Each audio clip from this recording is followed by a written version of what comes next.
அனைவருக்கும் வணக்கம். பிரபஞ்சம் இன்னையிலிருந்து உங்களுக்கு தேவையானது எல்லாத்தையுமே கொடுக்க போகுது. இன்னைக்கு நான் இந்த வீடியோவில் சொல்கிற விஷயங்கள் எல்லாத்தையுமே முழுசாக கேளுங்க. ஸ்கிப் பண்ணாதீங்க.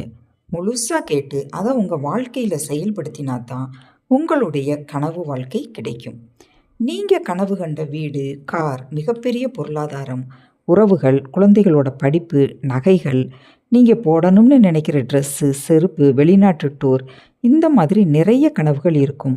அதெல்லாம் சாத்தியமாகும். இந்த பிரபஞ்சம் நமக்கு கொடுப்பதற்கு காத்துக்கிட்டு இருக்குன்னா கொடுக்க வேண்டியது தானே அப்படின்னு தோணும். ஆனால் அது கொடுக்கறத வாங்கிறதுக்கு நாம் தயாராக இல்லை அப்படின்னு தான் அர்த்தம். நாம் கொடுக்க விடாமல் அதை தடை போட்டுக்கிட்டு இருக்கோம். அந்த தடையை தகர்த்திட்டோம்னா ஈஸியாக எல்லாமே கிடச்சிரும். அதனால் நான் சொல்கிறத அப்படியே கேளுங்க, முழுசாக கேளுங்க. வாங்க. நமக்கு மேலே ஒரு சக்தி இருக்குது. அந்த சக்தியை இறைவன், இயற்கை, பிரபஞ்சம் இப்படி எதுனாலும் வச்சுக்கிடலாம். நமக்கு மேலே ஒரு சக்தி இருக்குது அப்படிங்கிறத நம்பித்தான் ஆகணும்.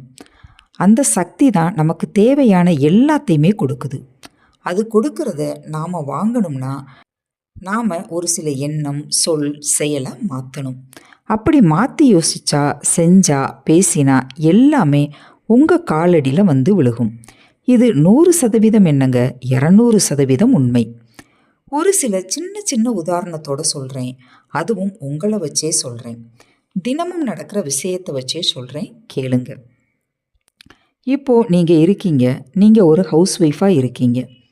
காலையில் அலாரம் வச்சு 5 மணிக்கு எந்திரிச்சா தான் சமையல் வேலை முடிச்சுட்டு 6 மணிக்கு பிள்ளைகளை எழுப்பிட்டு அவங்கள கிளப்பி சாப்பாடு கட்டி ஸ்கூலுக்கு அனுப்பிட்டு அதுக்கு பிறகு ஹஸ்பண்டுக்கு சாப்பாடு கட்டி கொடுத்து அவரை ஆஃபீஸுக்கு அனுப்பிவிட்டு அப்பாடான்னு உட்காந்தா அடுத்த ரூமில் இருந்து மாமியாரோட சத்தம். அவங்களுக்கு காஃபி, சாப்பாடு இப்படி வேலைகளை செஞ்சுக்கிட்டே இருக்கணும். அதுவும் ரொட்டீனாக முறைப்படி நடந்தால் எந்த டென்ஷனும் இல்லாமல் சுமூகமாக போகும். அதே இது காலையில் அலாரம் அடித்து 5 மணிக்கு எந்திரிக்காமல் 5:30 மணிக்கு எந்திரிச்சிட்டிங்கன்னு வைங்க. என்னென்ன செய்வீங்க? கொஞ்சம் யோசிச்சு பாருங்கள். எந்திரிக்கும் பொழுதே இந்த அலாரம் அடிச்சிச்சா என்னன்னே தெரியல, லேட்டாக எந்திரிச்சிட்டேன், இனி என்னென்ன வேலைகளை செய்ய போகிறேன்னே தெரியல. எழுந்து நேராக கிச்சனுக்கு போயிட்டு அடுப்பை பற்ற வச்சு சமையலை அவசரமாக செஞ்சு முடிக்க 6:30 ஆயிடுது. அதுக்கு பிறகு குழந்தைகளை கோவமாக எழுப்பி விட்டால் தான் எந்திரிக்கணுமா என்ன? தினமும் எந்திரிக்கிறது தானே, தானாக எந்திரிக்க முடியாதா அப்படின்னு கோவப்பட்டுக்கிட்டே குழந்தைகளை எழுப்பிட்டு குழந்தைகளும் கோவப்பட்டு எந்திரிச்சு இந்த சத்தத்தில் கணவனும் கோவப்பட்டு எந்திரிச்சு அந்த இடமே யுத்த களமாக இருக்கும். பிறகு குழந்தைகள் எழுந்து ஸ்கூலுக்கு கிளம்பும் பொழுது யூனிஃபார்ம் எங்கே, ஷூ எங்கே, நோட்டு எங்கே அப்படின்னு கேட்டு கத்தி அதெல்லாம் எங்கெங்கே போட்டியோ பார்த்து எடு அப்படின்னு சொல்லி இதுக்கு இடையில ஹஸ்பண்டு காஃபி கேட்க கொஞ்சம் பொறுங்க வேலையாக இருக்கேன்ல அப்படின்னு எரிஞ்சு விழ வீட்டில் பெரியவங்கக்கிட்டேயும் கோவமாக பேச இப்படியே அன்னைக்கு முழுவதும் சரியில்லாத நாளாகவே ஆயிரும். இதுக்கெல்லாம் என்ன காரணம் அப்படின்னு பார்த்தா காலையில் அப்படின்னு கோவமாக எந்திரிச்சது தான். அலாரம் அடிக்கலை, லேட்டாக எந்திரிச்சிட்டேன் அப்படின்னு எதிர்மறையாக பேசியது தான் காரணம். அதுக்கு பிறகு எல்லாமே சரியில்லாமல் தான் நடந்தது. நாம் எதிர்மறையாக சிந்திக்க அதே மாதிரி நமக்கு நடக்கும் விஷயங்களும் எதிர்மறையாகவே நடக்கும். ஏன்னா அதைத்தான் நம்ம பேசி கவர்ந்து இழுக்கிறோம். இப்போது காலையில் எந்திரிக்கும் பொழுது லேட்டாக எந்திரிச்சாச்சு, ஓகே கொஞ்சம் சீக்கிரமாக வேலைகளை பார்ப்போம் அப்படின்னு நினச்சி வேலைகளை பார்த்தா அன்னைக்கின்னு பார்த்து 6 மணிக்கு குழந்தைகளை எழுப்ப போகும்போது அவங்களாவே எந்திரிச்சு அம்மா குட் மார்னிங் அப்படின்னு சொல்லி அவங்களாவே குளித்து கிளம்பிடுவாங்க. ஹஸ்பண்டு மெதுவாக எந்திரிச்சு கிச்சனில் நீங்கள் வேலை செய்கிறத பார்த்துட்டு அவங்களாவே காஃபி போட்டு அவங்க அம்மாவுக்கும் போட்டு தந்துடுவாங்க. மாமியாரும் எனக்கு ஒன்றும் அவசரம் இல்லைம்மா, மெதுவாக பொறுமையாக வேலையை பாரு, வேலையை முடிச்சுட்டு எனக்கு டிஃபன் கொடு அப்படின்னு சொல்லுவாங்க. இந்த மாதிரி அன்னைக்கு நாள் முழுசும் டென்ஷன் இல்லாமல் நாம் நினச்ச மாதிரியே நடக்கும். காய்கறி வாங்க கடைக்கு போகணும், இந்த வெயிலில் எப்படி போகிறது அப்படின்னு நினச்சிக்கிட்டு இருக்கும் பொழுது வீட்டு வாசல்லே காய்கறி வண்டி வந்து நிற்கும். இப்படி மிராக்கள் நடந்துக்கிட்டே தான் இருக்கும்.